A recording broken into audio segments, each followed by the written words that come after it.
할렐루야, 귀하신 여러분, 오늘 이 새벽에도 말씀과 기도로 하루를 시작하면서 주님과 동행하는 복된 날 되기 바랍니다. 기도의 삶 시즌2 기도해야 산다 네 번째 시간입니다. 찬양과 감사의 기도라는 제목으로 기도하는 입에는 찬양과 감사의 영이 떠나지 않습니다 라는 내용입니다. 빌립보서 4장 6절 말씀 오늘 이 새벽에 받도록 하겠습니다. 하나님의 말씀 함께 합독하시겠습니다. 빌립보서 4장 6절 아무것도 염려하지 말고 다만 모든 일에 기도와 간구로 너희 구할 것을 감사함으로 하나님께 아뢰라. 기도와 찬양과 감사는 서로 단짝입니다.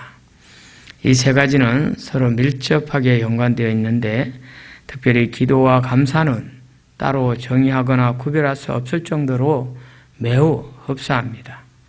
우리가 하나님께 감사와 찬양을 드려야 할 이유가 너무나도 많은데 그 가운데 성경엔 감사와 찬양의 노래가 기도의 결과로 나옴을 시편 기자의 말씀을 통해서 우리는 알 수 있게 됩니다.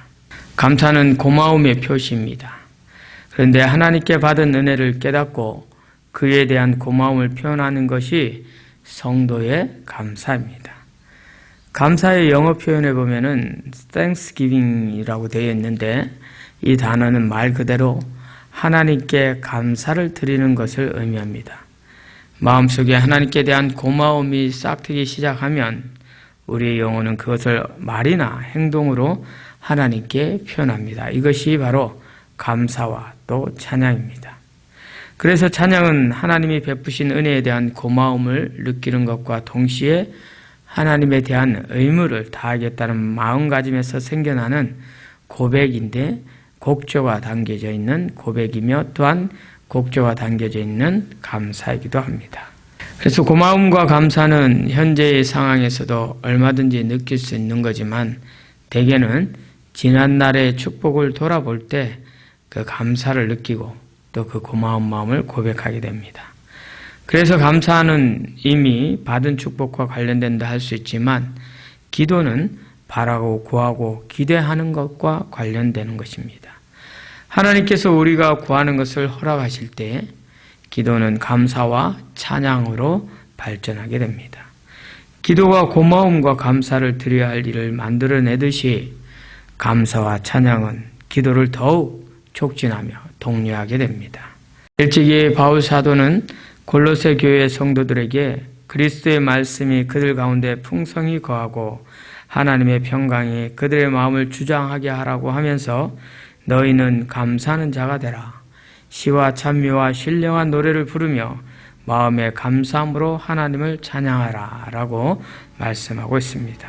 그런가 하면 바울은 기도를 항상 힘쓰고 기도의 감사함으로 깨어있으라 라고 골로새서 4장 2절에서도 반복하여 말씀합니다. 이렇듯 기도와 감사는 동전의 양면과 같이 항상 함께 묶여 있습니다. 찬양의 목적이 무엇인가 하니 모든 찬양의 목적은 하나님으로 들으시게 하고 하나님의 관심을 사로잡고 하나님을 기쁘시게 하는 데 있다라는 것이죠. 그래서 찬양은 찬양하는 이들의 탁월한 음악적 재능을 칭송하거나 사람들을 교회를 끌어들이기 위한 수단이 아니라는 것이죠. 찬양은 오로지 하나님께 영광을 돌리고 교회에 모인 영혼들을 유익하게 하는데 그 목적이 있습니다. 그래서 우리는 감사하는 마음으로 구해야 할 뿐 아니라 또 하나님을 향한 찬양을 드려야 합니다. 하나님은 기도 응답을 통해 우리에게 많은 것을 베풀어 주십니다. 그런데 우리는 하나님의 많은 선물을 필요로 하기 때문에 그것들을 위해 특별히 기도하지 않으면 안 된다는 겁니다. 특별히 원하는 것이 있을 때 우리는 기도해야 합니다. 우리가 간절히 바라고 특별히 청원하는 것을 기도와 간구로 하나님께 구체적으로 아뢰야 하는데 이 모든 것을 구할 때 오늘의 말씀처럼 반드시 감사하는 마음으로 구해야 한다라는 것입니다. 그래서 오늘도 변함없이 성경의 말씀은 우리에게 이렇게 도전합니다. 아무것도 염려하지 말고 다만 모든 일에 기도와 간구로 너희 구할 것을 감사함으로 하나님께 아뢰라.